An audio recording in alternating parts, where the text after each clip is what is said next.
and welcome to the Divorce Lab. We're a group of independent professionals working to help educate the public on various topics related to divorce. I am Carrie Goldring, a certified divorce lending professional who specializes in mortgage planning. And I'm Mark Avezai. I'm a certified divorce financial analyst. I work primarily in Troy, Michigan. Hi, I'm Jim Chryssikos. I'm a family law attorney and mediator located in Troy, Michigan. So let's get started with today's show. What I see far more frequently is the other path that people take, which is the prenuptial agreement, to try to control what the outcome might be in the event of a divorce when there's a business involved. And that obviously is signed by both spouses. So there, hopefully, in order for it to be binding, there is that informed consent, that disclosure of assets and liabilities at the time of the marriage or when it's executed. And that seems to be far more frequent to see it try to be protected that way. How enforceable are they in court? I think that they're fertile ground for litigation. Either not always necessarily challenging the validity of the agreement when it was signed, but more so maybe challenging the fairness or equity of enforcing it. You can make the argument that it's unconscionable now, after however many years of marriage, that this document that we signed 10, 20, 30 years ago is still fair and equitable today, given the change in the circumstances. But that's an uphill battle too. Michigan does recognize prenuptial agreements. It's not statutory, meaning there's no statute that says exactly this is what has to be done, although that's something that may change. Generally speaking, courts will enforce, but it's also, like I said, fertile ground for litigation. People think they're saving a lot of money by entering into a prenuptial agreement, but that's not always the case. Sometimes it's just as expensive on the back end, arguing and litigating over whether it was enforceable, whether there was full disclosure done at the time it was drafted. Was there duress? Was it something that one spouse slipped in front of the other at the rehearsal dinner and said, you got to sign this or we're not doing this? There are some rules that we have to adhere to. So generally speaking, I think it would be fair to say that they are enforceable, but they are a battleground issue when they're if they want to challenge it. Once in a great while, I get somebody who says, yeah, we signed a prenup, I'm okay with it, he's okay with it, or she's okay with it. But that seems to be few and far between, unfortunately. Yeah, and these asset protection trusts are relatively new in Michigan. It's only been since, I believe, 2017. It's statutory in nature, meaning if you follow these rules, you can argue, hey, we did what we needed to do, and there's not really this like unconscionability argument that would exist with a prenuptial agreement, which makes it attractive to business owners. In fact, in addition to a prenup, you do both. And as part of the prenup, the spouse is agreeing that this trust has been created, and that they stake no claim in that trust. If the business isn't like a marital asset that's going to be divided, but you still have as a separate component, I'm assuming, this is what I want clarification on, that the business owner is receiving an income that comes into the family that is still marital, right? Maybe, so for example, if there is a prenuptial agreement that says that not only is the spouse A's business a separate property, not subject to division in a divorce, and that also all of the income derived from the business is spouse A's separate property. A prenuptial agreement could be drafted in that way, but let's say there's no prenuptial agreement and there's no asset protection trust. And it's just generally there's a premarital business, and now they're getting divorced. Yes, the income generated from that business is generally viewed as a marital asset, the money in the bank, and then also money available to that spouse to pay alimony, child support, even if the business itself is treated as separate. So there could be a possibility that some woman owns this huge business generating a bunch of income, and she gets divorced and she has all these protections that her husband could end up not having any spousal support or anything else from her. Say you get married and spouse A owns a little apartment building at the time of the marriage with tenants. So you've got the apartment building that has a value, obviously, but that may be treated as his separate or her separate property since it was premarital. But over the course of the marriage, there's all these rental incomes coming in. Maybe that's even the spouse's primary source of income, those rental incomes or royalties or whatever there is. So the income that it's generating is clearly money available to that spouse to pay support, either for the other spouse or for children.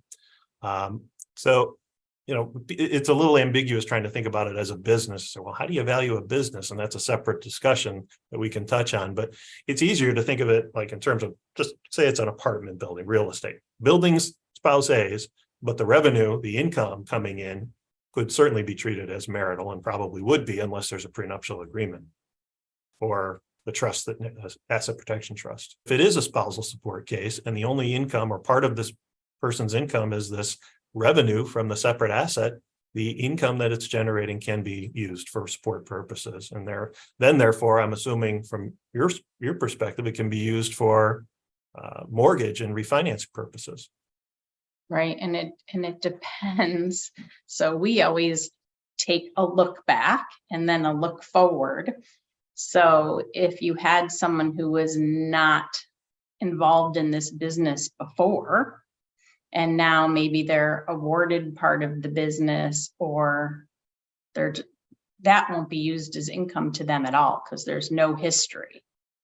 So it would be unusual. It would be unusual to award the business to both of them,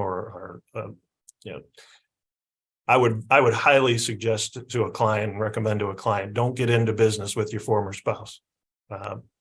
But I have seen a couple people who've done that, say, look, we can't be married, but this is a good money-making enterprise and we're not going to. We would use support income as income if they were receiving support, or if someone was trying to buy somebody out of a business and they were doing like a note receivable. We could use a note receivable as income, but there's a guideline that says they have to receive a note receivable for 12 months before it's even counted as an income source. And just to clarify, I mean, when you say a note receivable, you're talking about a property settlement payment or a buyout of the business in a divorce settlement. Correct. Or a divorce judgment. Right. Yeah. So a lot of times what you'll see is, say a value of a business has been determined. We'll just throw a number out there, $1 million. And spouse A has to pay spouse B $1 million for their share of the business. And it's almost always the case that there's not just $1 million laying around for that to be paid lump sum. So it's usually in some sort of a structured payment period. And we consider things like interest and taxes. And we'll craft a payment schedule of how that's going to be paid. So sometimes that's a short period of time, like a year, 2 years. Sometimes it's a much longer period of time. You don't want to necessarily make the other person wait until they're old and gray and, struggling to make it before it's paid off.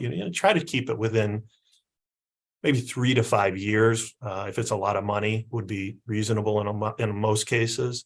Right. So that would 3 years. that would satisfy you that the recipient of the payment, if it's more than 12 months, satisfies your requirement for that person to get approved for a mortgage. But it has to continue for 3.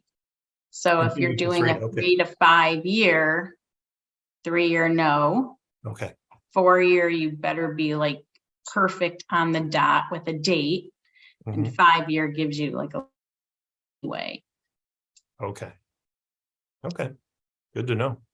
As I mentioned before, sometimes business owners enter into buy-sell agreements that are potentially triggered by a divorce. It's, I guess, a general background, here on what you see typically. Yeah. So a lot of times I get a client who will say, when I mention that there's a business and there may be a value to the business, and a lot of times I get some pushback, whether I'm representing the owner spouse or the non-owner spouse, that say, look, the business has really no value because I can't sell it. So take my business for, I'm an attorney, I'm a solo practice. highly unlikely that I would ever be able to just sell my practice because it's me, it's my name. And people would assume, well, it has no value. Maybe that's true. But they're not factoring in that there are different methods of valuation of a business other than what can I sell it for? That is certainly one way, market value. What could I sell this business for? Maybe if you own a chain or recognizable like a franchise, McDonald's or what have you, say, look, that's marketable. Everybody knows this brand. I could sell this. That's certainly possible. But more often, what we're talking about is an income-based approach to valuing the business, meaning, okay, you can't sell it, but it does generate a considerable amount of income. And therefore, that income, at least in part, can be used to determine the value of the business. Now, you have to take off from that the reasonable compensation of the owner. So say, for example, if we wanted to value my practice, we'd have to first determine what's a reasonable compensation for Jim for what he does. So I'm a lawyer, I manage the firm.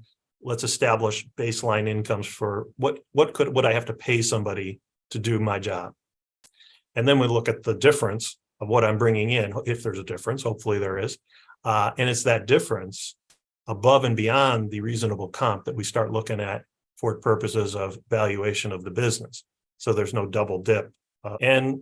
That's a good conversation to have with a valuation expert because there are some really good valuation experts in the area. But just on a high level for this discussion, it's important for people to know that you can value a business even if it's not marketable and I can't sell it tomorrow. And then the second part of your question was regarding buy sell. Yeah, I mean it's very common to have medical practices, law practices. Lots of businesses have buy sell agreement. And we need a copy of that buy-sell agreement. We need copies of all of the relevant financials for the business because usually the divorcing spouse is the only one that's going to be impacted by the property settlement in the divorce case. What if you had like a medical practice and one spouse was the doctor and the other spouse managed the medical practice? Well, that's a little different though, because like a law practice or a medical practice, a non-lawyer or a non-physician can't be an owner in the practice. Okay. So another example though that may be more appropriate. Like I had a case years ago. It was a husband and wife owned a title company. I also had a husband and wife that owned a golf shop. Okay, so just a couple examples. And they both hired me. This was at a prior firm that I was with, but they hired us essentially the same week. And I looked at that case and I said, well, this golf store has multiple locations. It's, we're in Michigan. This golf is huge. It's got to be worth a fortune.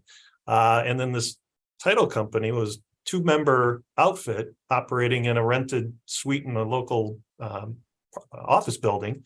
I said, well, how much could that be worth? It was completely backwards. This title company was worth close to $1 million. The golf stores were almost on the verge of bankruptcy. So it's the attorneys can't, it's not wise to rely on the attorney to tell you whether there's value there. We can give you some information. We can give you some insight as to how it would go about being valued, whether it's worth having somebody take a look at it. It's almost always worth at least having a discussion with the attorney and the valuation expert so that you can better understand, all right, what would be my investment into this if I wanted to see if there's a value, and how would you go about doing it? What would you need from me? That's a conversation we should have in any divorce case where there's a business involved. Thank you for listening to us today. You can find us on the divorcelab.com. You can feel free to take a look at our other episodes, and you can also leave some questions or comments for us on there as well.